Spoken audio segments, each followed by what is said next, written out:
নমস্কার, জয় শ্রী গণেশ। আজকে আমাদের আলোচ্য বিষয় হলো করুণাসাগর দেবাদিদেব মহাদেবের একটি কাহিনী সম্পর্কে। আমরা বারবার দেখেছি, বারবার শুনেছি বিভিন্ন পৌরাণিক কাহিনী এই বিষয়টিকেই বর্ণিত করেছে যে দেবাদিদেব মহাদেবের করুণা সে যেন সপ্ত সাগরের থেকেও বেশি।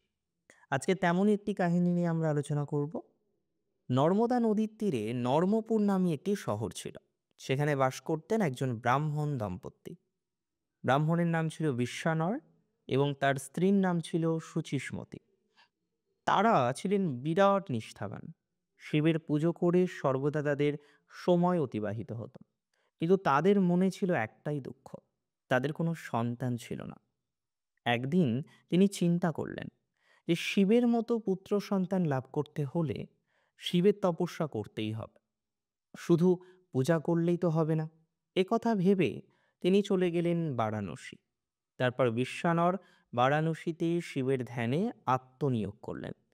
প্রথমে তিনি একবেলা আহার করতেন, পরে তিনি একেবারে অনাহারে তপস্যা শুরু করলেন। 1 বছর কেটে গেল দেখতে দেখতে।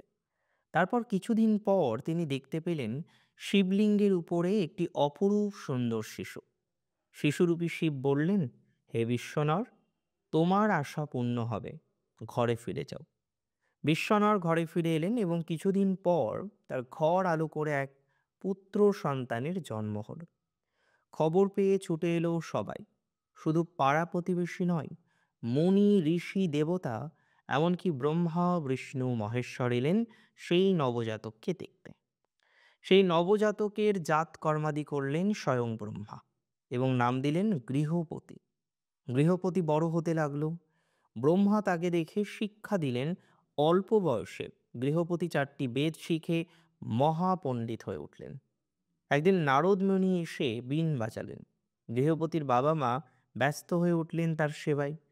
তারপর নারদ মুনি গৃহপতিকে ডেকে বললেন, তার হাতের দিকে তাকিয়ে থেকে কিছুক্ষণ পর নারদ মুনি বিশ্বনরকে বললেন, তোমার এই পুত্র সাধারণ নয়, রাজাধিরাজ হন।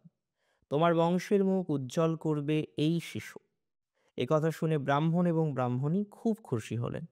কিন্তু নারদ মুনি কিছুক্ষণ চুপ থাকার পর দুঃখের স্বরে বললেন, ছেলেটি সবই ভালো, কিন্তু একটা খারাপ লক্ষণ সব ভালোকে নষ্ট করে দিতে পারে।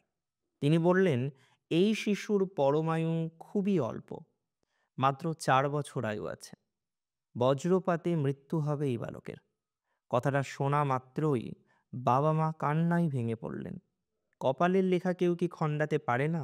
আমি কি করব? এই কথা বলে নারদ মুনি চলে গেলেন। গৃহপতি তার পিতা মাতাকে বলল, মা বাবা তোমরা কাঁদছ কেন? আমি তোমাদের সেবা করব। আমি শাস্ত্রে পড়েছি, যে পুত্র তার বাবা মায়ের সেবা করে তার কখনো কোনো বিপদ হয় না। যদি হয় তাহলে বুঝতে হবে শাস্ত্রের কথা মিথ্যা। সৃষ্টিকর্তা ব্রহ্মা, পালনকর্তা বিষ্ণু এবং সংহারকর্তা মহেশ্বর। তোমরা আমাকে অনুমতি দাও, আমি তপস্যায় যাই। ব্রাহ্মণ ব্রাহ্মণী ভাবলেন, এইটুকু ছেলে কিভাবে এত কষ্ট সহ্য করে তপস্যা করবে। আবার অনুমতি না দিলেও তো অকালেই পুত্রকে হারাতে হবে। গৃহপতি তার বাবা মাকে বলল, তোমরা আমার কষ্টের কথা ভাবছ, কিন্তু কষ্ট না করলে দৈব কাটাবো কেমন করে? মা বাবার অনুমতি নিয়ে বালক গৃহপতি পৌঁছালেন কাশীধামে। সেখানে গিয়ে মহাদেবের সন্তুষ্ট করার জন্য বেলপাতা সংগ্রহ করে পূজা করতে লাগলো প্রত্যেক দিন। প্রত্যেক দিন শিবকে গঙ্গা জলে স্নান করাচ্ছে, ফুলের মালা গেঁথে শিবলিঙ্গের উপরে সাজিয়ে দিয়ে ধ্যান করছে গৃহপতি। তারপর তার মৃত্যুর দিন এগিয়ে এলো। বজ্র হাতে নিয়ে এলেন দেবরাজ ইন্দ্র। ইন্দ্র বললেন, গৃহপতি, তুমি যেভাবে তপস্যা করেছো তাতে আমি খুব খুশি। বলো, কি বর চাও?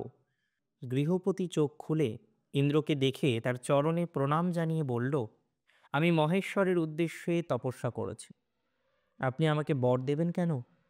শিব যদি সন্তুষ্ট হয়ে বর দেন তাহলেই আমি নেব। বালকের মুখে এমন কথা শুনে ইন্দ্র গেলেন চোটে। বললেন, এতটুকু ছেলে, এত বড় স্পর্ধা, আমাকে অবজ্ঞা করা! গৃহপতি, আমি তোমাকে বর দিতে চাই, বলো তুমি কি বর চাও?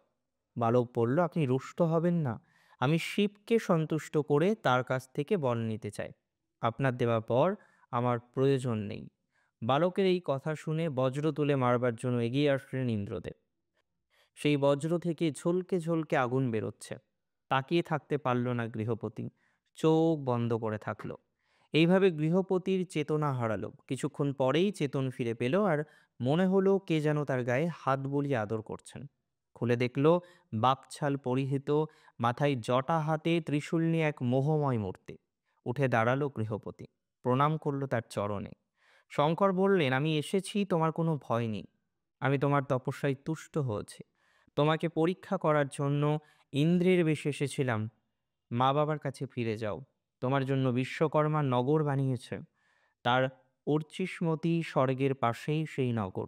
তারপর গৃহপতি মহাদেবের চরণে প্রণাম জানালো। নিজের দেশে ফিরে এলো। মা বাবাকে দেখে অত্যন্ত আনন্দ পেল গৃহপতি। মা বাবাও পেলেন। সব কথা শুনে আনন্দে আত্মহারা হয়ে উঠল তার বাবা মা। যথাকালে মা বাবাকে নিয়ে গৃহপতি অর্চিষ্মতী নগরে গিয়ে রাজরাজেশ্বর হলেন। দেখুন, এই ছোট্ট পৌরাণিক কাহিনীর মাধ্যমে অনেক কিছু শেখার আছে।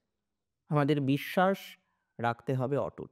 আপনার ইষ্ট যিনি হোক না কেন, তার উপরে সম্পূর্ণ বিশ্বাস রাখাই আমাদের কর্তব্য।